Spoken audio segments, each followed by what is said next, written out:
Welcome back, ladies and gentlemen. We start our next session now. This will discuss the subject of religion and politics. The specific subject is, has religion destabilized the subcontinent?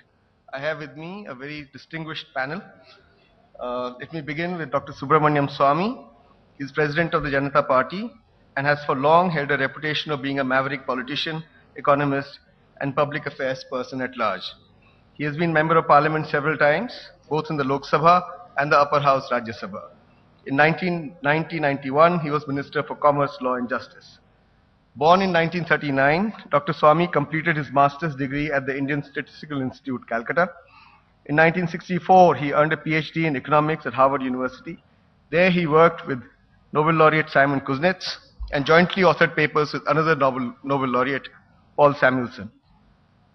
At Harvard, Dr. Swamy taught economics for a number of years. From 1969-91, Dr. Swamy was Professor of Economics at the Indian Institute of Technology, New Delhi. Some of you might remember him from his emergency days when he suddenly turned up in Parliament and said, "Dr. Subramanian Swamy, on a point of order, sir," and then escaped dressed as a Sikh. He's maintained a combative streak in public life. Dr. Swamy adopted an anti-LTT stand early on, visited Israel at the height of India's pro-Arab foreign policy movement, and pushed for normalization of India's relations with China. Since 2008, Dr. Swamy has persisted with his queries about the controversial allocation of 2G spectrum in telecommunications, which evolved in late 2010 into a full-blown scandal and a source of considerable embarrassment to the present government. Dr. Swamy is proficient in Tamil, Hindi, English, and Chinese. He has authored several books, including Indian Economic Planning and Alternative Approach, and Hindus Under Siege.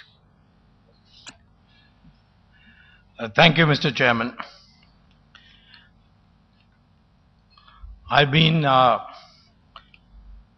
speaking in the Supreme Court since March 1 on cancellation of the 2G licenses.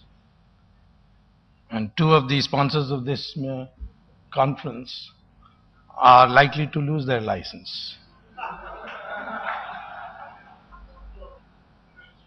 So I hope they won't take it ill that the India Today has invited me to speak on this occasion.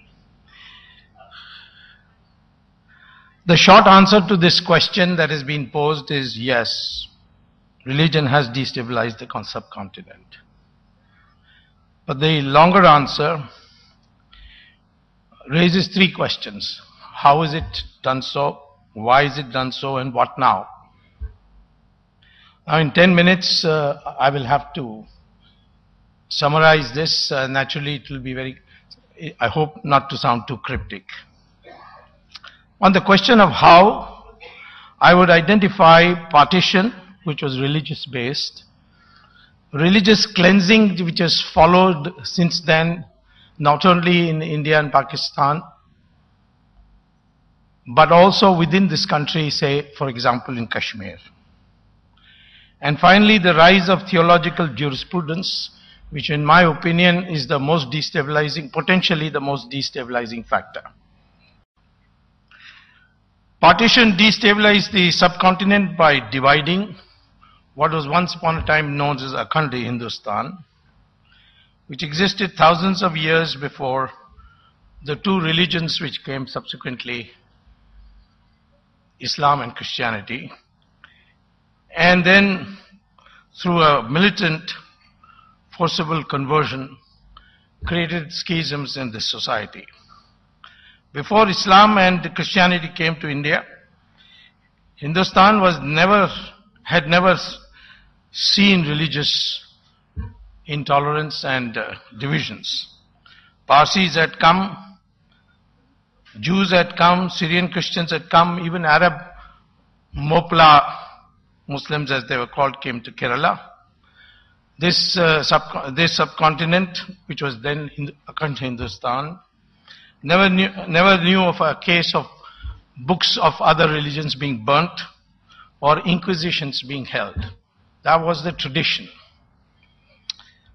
But this brutality that followed after Islam came to the subcontinent and Christianity, through the British rule, which demeaned the native civilization and concocted Indian history to demoralize the Indian and demean his identity.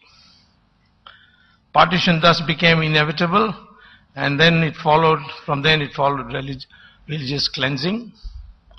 Bangladesh had 32% Hindus in 1947. Today it's down to 7%. Same thing in Pakistan. And therefore, this religious cleansing led to communal rioting, a ghetto mentality, and on top of it all, we found many countries outside egging on the people within this country. As you can see in Kashmir, even in Kerala, where 5 Shariat courts have come to replace dispensing justice from the high courts. That brings me to the third defining destabilization that's going on in the subcontinent. That's the rise of the theological jurisprudence. We are witnessing it in Pakistan, where just for merely saying something about blasphemy laws, 2 very prominent people have been shot dead.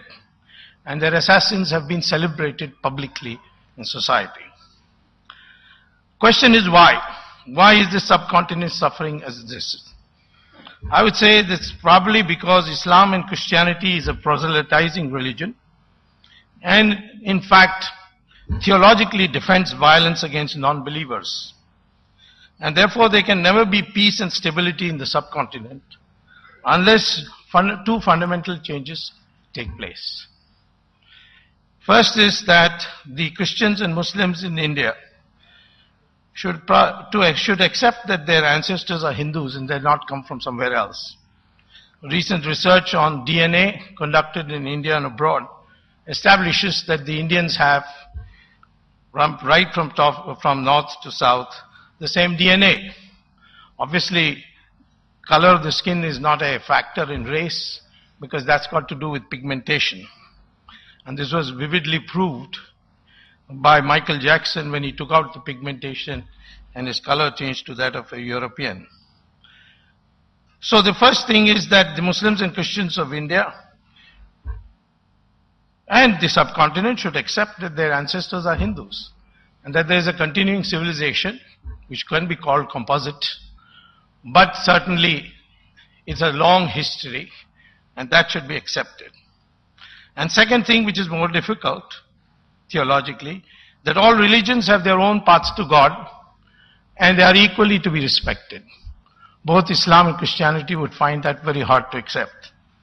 But unless that can happen, further destabilization is bound to take place in the subcontinent, and it may also end up in religious war. This is my submission. Thank you very much. Thank you, Dr. Swamy. Dr. Farooq Abdullah. Thank you. Does it work? Yeah, it's working. Well, to Subramanian Swamy. Your daughter is married to a Muslim. Yes. My daughter is married to a Hindu. And Iqbal says, mazhab nahi sikhata aapas mein bair rakhna. Hindi hai hum watan hai Hindustan hamara. And my question to you is, why do you brush us all, Muslims, by the same brush by saying that we must learn that we're basically all Hindus and therefore you respect us? We respect each other, each other's religion anyway. And if it's just one country, Saudi Arabia, which behaves like that, look at the other Islamic country, Dubai, where I am going to inaugurate a Gurdwara. Can you imagine? That shows that Islam has that way of accommodation. So Islam is not bad. No religion is bad. So Swami, my question is it not true that we politicians and the religious leaders, whether here or in Pakistan, are the ones who are root cause of the tragedies that we are facing in our both nations?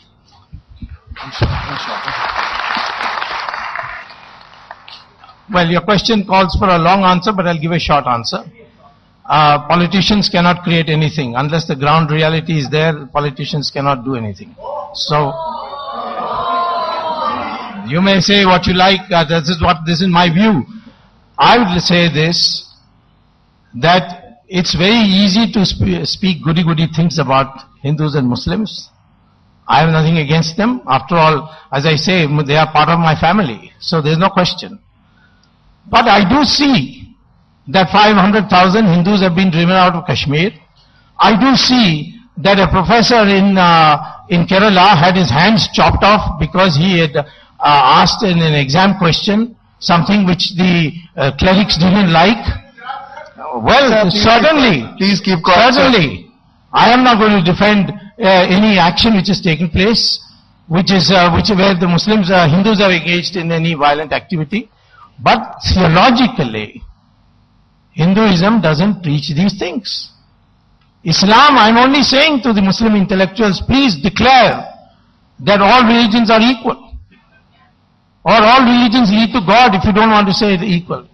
But ours leads faster, you can say that.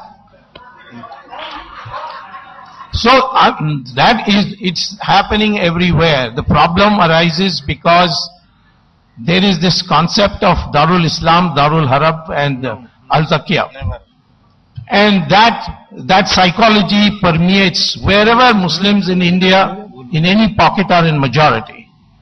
I have found from my personal experience that the Hindu community lives in fear there. Whether it's in Kashmir, whether it's in Meerut, whether it's in Mau, whether it's in a town panchayat near Vellore, or whether it's in Kerala. In Malappuram, for example. That is because there is a different view as to what should be the shape of society where Muslims are in majority. That is what is called as Darul Islam, and that is what Saudi Arabia is. And that's what happened in Bangladesh, where there were 32% Hindus. Today it's down to 7%. It's one of the largest religious cleansing that has taken place anywhere in the world.